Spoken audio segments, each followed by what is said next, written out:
Welcome, everybody. My name's Jack. For those of you who don't know me, I'm the founder of Drink Wholesome. We make protein powders for sensitive stomachs. And because it's Digestive Health Awareness Month, we invited a few gut health experts to come and speak with us about gut health, specifically small intestinal bacterial overgrowth, or SIBO. And today I have Dan Ricciardi. He's a gut health expert. I love his content. I'm excited for him to share some of it with you. And I'm going to let Dan introduce himself and tell you a little bit about what he does and why it matters. Thanks for having me, Jack. Thanks for that nice intro. So a little bit about myself. My background is I'm a pharmacist. So I graduated pharmacy school 2012, worked in retail. If you've heard of CVS Pharmacy, I used to work there for a long time and then some work in the insurance company. Had a ton of digestive issues, had small intestinal bacterial overgrowth, which I got from a really bad case of food poisoning. Fast forward to more recent days, figured out I had SIBO, which was really hard to do. Had a ton of digestive issues, specifically bloating, gas, like farting a ton, very embarrassing, not good, and brain fog. Got those sorted out, and now I technically still a pharmacist. I'm licensed, but I help people specifically with small intestinal bacterial overgrowth, and been loving doing that for the past few years. Well, thank you for sharing. As you can tell, Dan is absolutely a SIBO expert, not only professionally, but from personal experience. SIBO is, from what I understand, a tricky one because there's a lot of overlap with other conditions, particularly with IBS. So could you touch on to what extent there is overlap and why that can complicate a diagnosis or a treatment? For sure. Yeah. Saying IBS, SIBO, stuff like that, it's kind of like comparing apples and oranges. Like the easiest way I could use to explain it is IBS, it's what you feel. So it's bloating, diarrhea, constipation, abdominal discomfort. Whereas SIBO is what's actually causing you to feel those symptoms. So if you have IBS, then it's not really telling you why you have it. It's just kind of stating what you're feeling.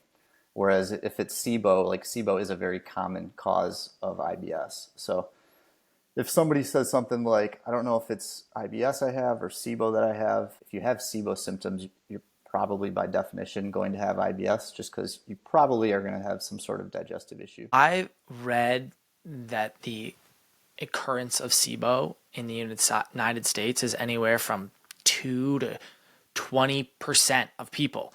I understand that there are varying degrees of SIBO, but from your experience, how many people have SIBO? How common is it actually? It's pretty common. So the studies that are coming out, especially by one of the main researchers, Dr. Mark Pimentel, they kind of suggest that there's between 50 and 70% of people who are diagnosed with IBS. It's actually caused by SIBO. So it's a really common cause of it, and it's definitely underdiagnosed. And SIBO tends to affect older populations, is that right? Oh, dang. I mean, not necessarily. I've Not had it since necessarily. I was like 23. I would say with clients I've worked with, it's typically people ages 25 to about 60. I don't think I've worked with anybody much older to that range. And it could just be a matter of people past a certain age aren't testing for it. Like if you're 85 and you have SIBO, maybe you're just not testing for it as much, but somebody that is out walking the beach in their bathing suit, not wanting to look and feel bloated and uncomfortable, might be more inclined to get tested for it. Of the people you work with, how many are you able to determine a cause for? That is, how often do you know what caused their SIBO, or is that important to know? Yeah, that's a good question. I think obviously it depends person to person. Some people will come in and they'll say, I had food poisoning 2 years ago, and after that, my stomach and digestion, it's never been the same. And for something like that, we can correlate with pretty high degree of confidence that that's probably what caused it. There is this test called the IBS Smart Test, which actually checks for certain antibodies if somebody wanted to be really sure that that's what caused it.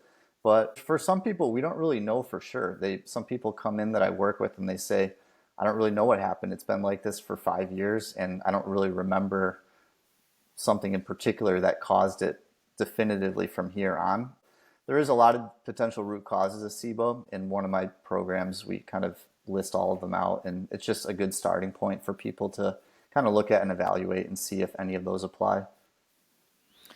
It's interesting that you've mentioned food poisoning several times now. That was what you assumed to be the cause of your own SIBO, and that is often what you can attribute the SIBO of your clients to. I get food poisoning often. It's a miserable experience. I travel a lot, often to countries where the water isn't particularly clean. How concerned should I be about my health given that I get serious food poisoning? Like I am sidelined for days. I probably lose 15 pounds. How concerned should I be about the possibility of getting SIBO or some other digestive disease? Yeah, it's tough to say. I mean, I can resonate with that because I've also traveled places and I've documented this in my YouTube videos at least 3 times in the past 5 years since I cleared myself of SIBO, and it hasn't come back. So I wouldn't think of it as you're kind of doomed to this sentence of you're going to get a relapse of SIBO. I think it depends what your eating habits might be, and if you're somebody that does have some kind of gut motility issue, there may be some precautions and eating habit type things you might want to switch.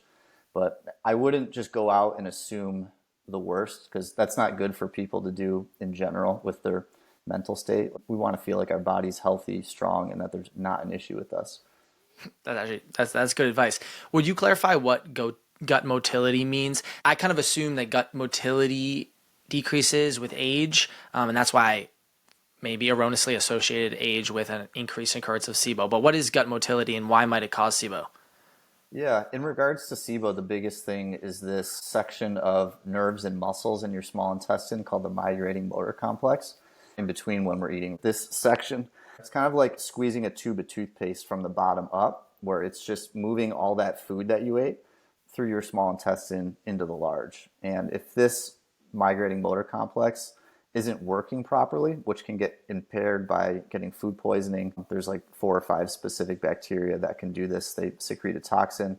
Then you are more likely or more susceptible to get SIBO. So that's in terms of SIBO, what gut motility, like why it's important. What worked for you? How did you mentioned that you cured your SIBO. What was the secret? So this was January 2020 roughly, and I've been obviously dealing with this for almost a decade and didn't know what to do. So I knew nothing about SIBO. I had a consultation with a functional doctor, and he basically said, "It sounds like you have SIBO. Read this stuff, look into this." So I just found a bunch of herbal antimicrobial type stuff and things along the lines of a regimen, and I did a extremely suboptimal regimen. That was probably way too many agents than I should have been taking. It did, however, work. And then in 6 weeks, I felt probably 80 to 90% better with the bloating, which was really good. So I don't recommend other people necessarily do exactly what I did, because since then I've kind of tailored it and tweaked it to what works well, but doesn't give you horrendous side effects as you go through the treatment, which is what I dealt with. Where did you get this regimen from or this protocol from? It was basically the practitioner that I talked to. So he listed a bunch of different agents while we're having the call, and then I basically just started Google and seeing like what was done, what were the dosages, and where I can get them. So I was happy that it worked. It was definitely not the ideal way to go about it, but it was still worth, documenting, and there was a lot of good, obviously, that came from the treatment and identifying that it was actually SIBO. It's interesting. Even someone with a pharmacy background like you turns to Google for answers sometimes. I understand that you were working with a professional and that professional sent you down that path. Would you recommend that anyone who has SIBO or thinks they have SIBO first go to a professional? And then how much can you do on your own? Would you recommend that anyone try and develop a regimen or a protocol on their own based upon what they read on the internet? I see people talking about antimicrobials on TikTok. Where should people be getting their information? And if they can do it themselves, how would you recommend going about it? Yeah, like really quickly, if you're having digestive issues and you haven't done a few things before testing for SIBO, like eat whole single ingredient foods. If you're going to supplement, have some sort of protein supplement like Drink Wholesome that doesn't add 10, 15 garbage ingredients in the product that you're having. Do that first, and for a lot of people, that will fix your problem. Besides that, like address chronic stress, Don't be eating while you're working. Like chew your food thoroughly, basic stuff. And then after that, if you're still maybe tried a few digestive supplements, nothing gets better. Now it's kind of the time to look at like, is SIBO the issue, and see if you can get a breath test to check for it. Yeah, where would you recommend people go? Are there any sources of information that you trust? Obviously, they could go to someone like you, but if they aren't ready for that, or if they've tried that and are discouraged, or if they maybe can't afford it, where would you recommend someone go, or would you not recommend that they try and do it themselves? I don't think it's necessarily a bad thing if somebody really educates themselves online with SIBO and they want to try something out. So Dr. Allison Seebecker has a lot of good info. I think her website's siboinfo.com. Dr. Mark Pimentel, another good source. He does a ton of research that I look at regularly. I have probably 70 or 80 SIBO videos for free that you can see on my YouTube channel as well. So in terms of free stuff, that's a lot of good info that you can have right there that's reliable for SIBO.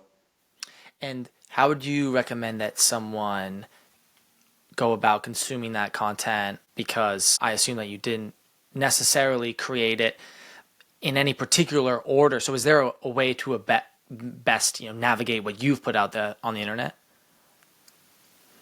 Yeah, I have a video on there. It's 6 steps to addressing digestive issues. I think starting with that one, just to understand like the process of what you should do first.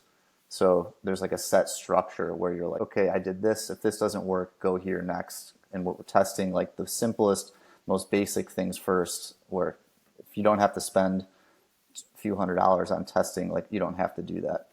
And then after that, I have a short video. It's on one of I have a product for SIBO, which we can talk about, but I have a framework of how I go about addressing SIBO, and it's just step by step what to do in my program called SIBO Shortcut. So it's about a 10-minute video. It's free. You don't have to pay for it. It's just designed for people that are looking for a place to start and the exact process.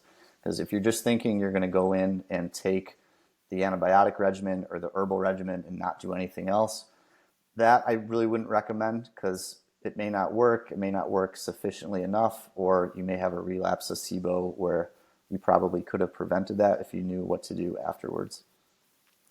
I want to return to antibiotics, but first I'd like to add that knowing where to start is often the hardest part, because the internet has developed in a way that provides an overwhelming amount of information instantaneously, and a lot of that information is tailored to search trends. So content on the internet will target symptoms that are popular, for example, and if you start there, you might have to backtrack to understand what the root cause is, to understand the background, and that can be hard to do. The internet is just not always easy to understand. So if you're feeling overwhelmed, check out Dan's YouTube account. His 6-step protocol for addressing gut health issues is probably a good place to start, because I know, as someone who has gut health issues, using the internet, it can feel like you're completely buried in content.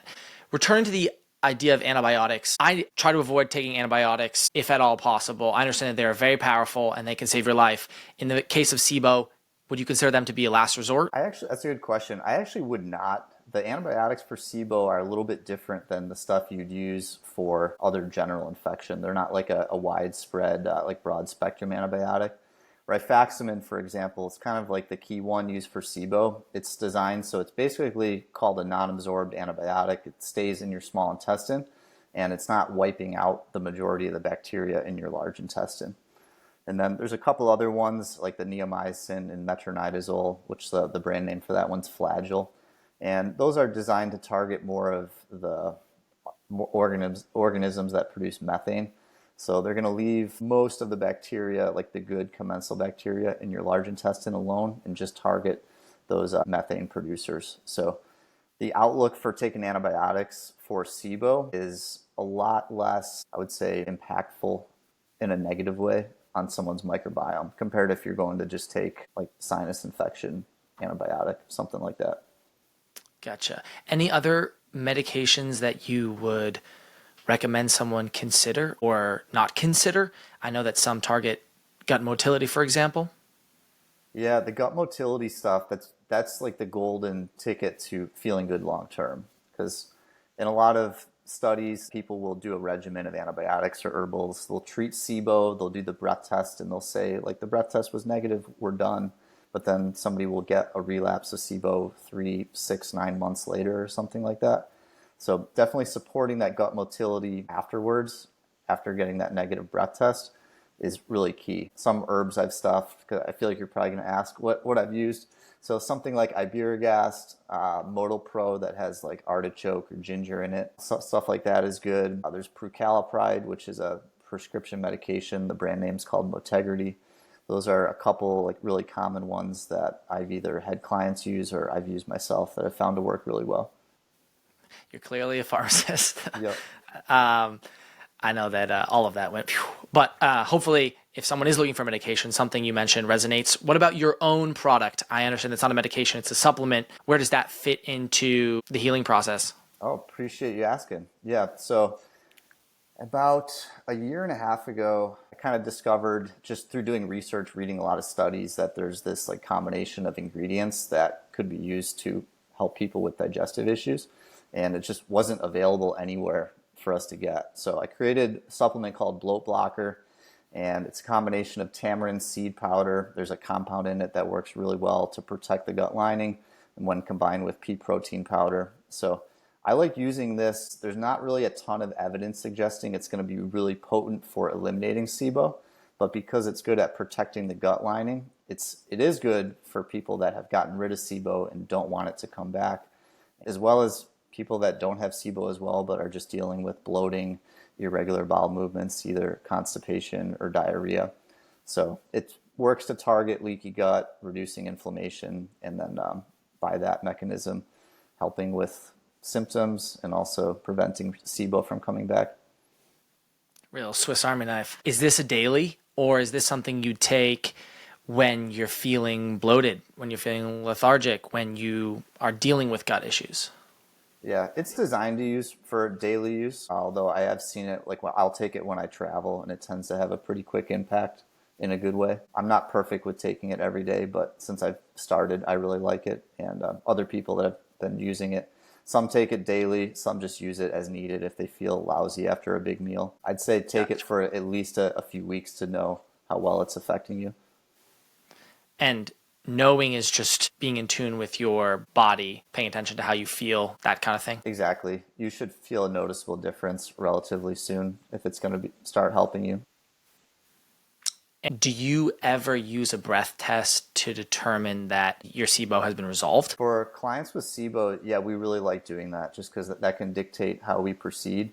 Let's just say somebody got diagnosed with SIBO and then they did a round of treatment. It's a good idea to do a retest because you could see, do we need to do another round of treatment because there's still an overgrowth, or is the SIBO gone and we should switch to doing some sort of gut healing protocol instead that might include something like Bloat Blocker and some other supplements. Because the last thing we really want to do if SIBO's gone, we don't want to give more herbal antimicrobials or antibiotics because there's nothing for them to do. So testing after, very good thing. You keep mentioning or suggesting that SIBO can come back. And I want to know, to what extent is SIBO diagnosis like a death sentence? Is this something you're going to be dealing with for the rest of your life? And if you get rid of it and it does come back, how should you approach that? What, psychologically, but also practically?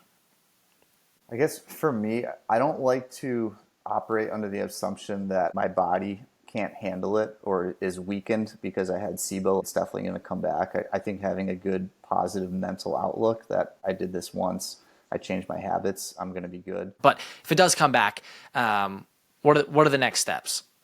Yeah, if it comes back, I would recommend doing a breath test, unless you did that to already know that it came back, and just kind of retrace your steps, what you did before. Chances are if you got rid of it, there was some sort of treatment that worked well. I'd probably recommend doing the exact same thing. Maybe you weren't doing some sort of prokinetic or gut motility supplement before.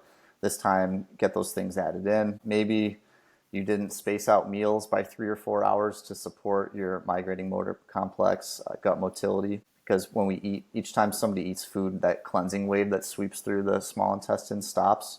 So assess what you did before, see what worked well and what didn't, and just kind of tweak and add on to what worked well, and hopefully it doesn't come back. Unfortunately, it does for some people, and then you just have to treat it again. Great answer. I want to talk about that migrating motor complex because I want to talk about food. Yeah. I want to talk about what to eat and when to eat if you have any rock star meals or snacks. So first off, migrating motor complex, what is that? Why is it relevant? Yeah, the migrating motor complex, it's basically the waves in your small intestine that squeeze all the food through the beginning of the small intestine to the end of the small intestine. This is important because we want everything moving in one direction only and not from the large intestine back to the small intestine. In order to support that, spacing out your meals can be really good because every time you go to eat, that cleansing wave, that migrating motor complex, actually stops where it was working. It's basically like you press the pause button on it and it doesn't actually get completed. I had no idea, actually. I intuitively space my meals out, and I haven't actually thought too much about how meal timing makes me feel, so maybe that's something that I have to do. But if I had SIBO, what would you recommend I eat? You mentioned, whole foods, single ingredient foods, or limited ingredient foods if you're eating something processed. So generally, what would you recommend that I eat? And then do you have any like specific snacks, meals, beverages possibly that you recommend? Sure. Yeah, in general, I recommend most people start out with some sort of low FODMAP diet. If you have SIBO, stuff like fiber, carbohydrates, sugar, those extra bacteria are going to take those carbs and ferment them and produce gas and usually make you feel lousy. So this is going to be individual for each person, but in general, I would try to have some sort of lower FODMAP diet. Some meals that I like to do, stuff like in the morning, like have like eggs with a couple rice cakes or eggs with a small amount of avocado, which happens to be high FODMAP, but quantity matters when we're talking about lower FODMAP or high FODMAP foods. Lunch, you could do some sort of meat like a salmon, chicken, beef. Have some sauteed vegetables that are low FODMAP, something like carrots. You could do white potatoes. Ideally, if you skin them, there's a little bit less fermentable starch. For dinner, I really like recommending using crock pot meals for people because you can kind of load a bunch of vegetables in there, throw some meat in there, and it kind of breaks all the food down.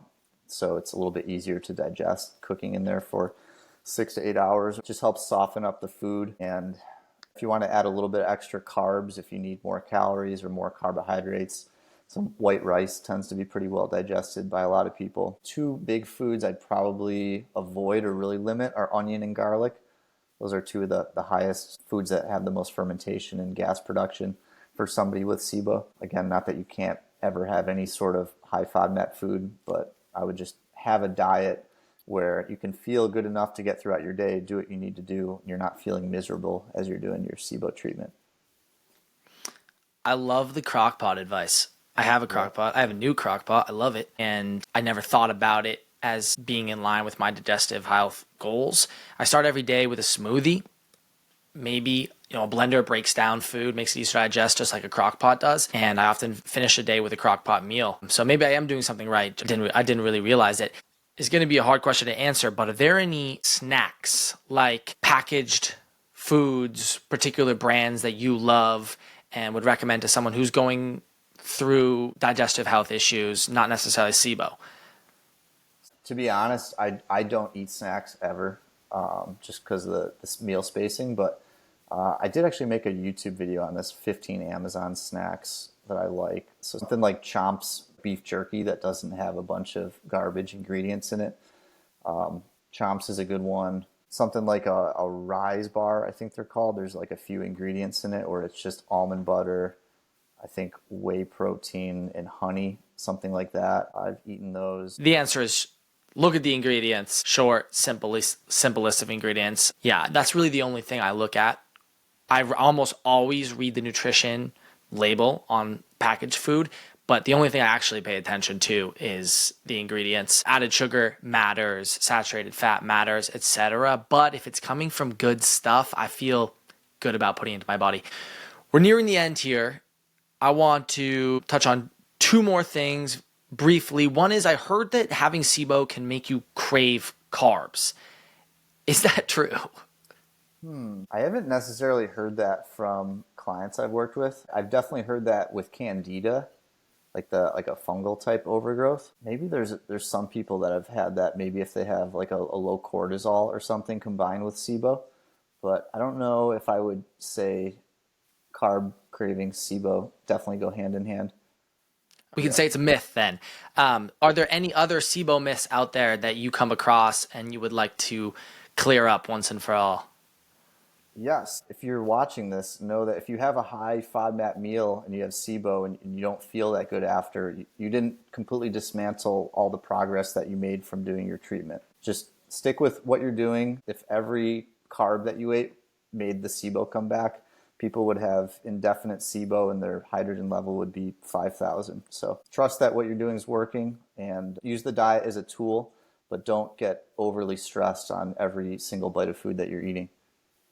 It's not all or nothing. I love that. You exist on the internet. You also exist in the real world. Where can people find you? You already mentioned your YouTube channel. If someone would be interested in working with you, how can they get in touch? Yeah, absolutely. So yeah, all my socials like YouTube, Instagram, it's all Dr. Daniel Ricciardi. My SIBO program, if you want to check it out, if you need SIBO specific help, SIBO Shortcut info.com. And then if you want to check out Bloat Blocker, it's BluOrchard Blue is spelled BLU, orchardwellness.com. And you can check out Bloat Blocker from there. Awesome. Well, I do highly encourage people to get in touch if they feel like they need help because you clearly know what you're talking about and you're a nice guy. Appreciate it. This is one of a 4-part digestive health virtual summit. Today we talked about SIBO. Tessa is going to touch on a few other digestive health issues, including GERD and the overlap between hormones and gut health for women. And later this week, I will be tackling IBS with another one of our practitioner partners. So if any of those interest you, please tune in. Thank you for listening. I hope this was helpful. Dan, thanks again. Have a great day. Thanks so much for having me. Thanks, Jack.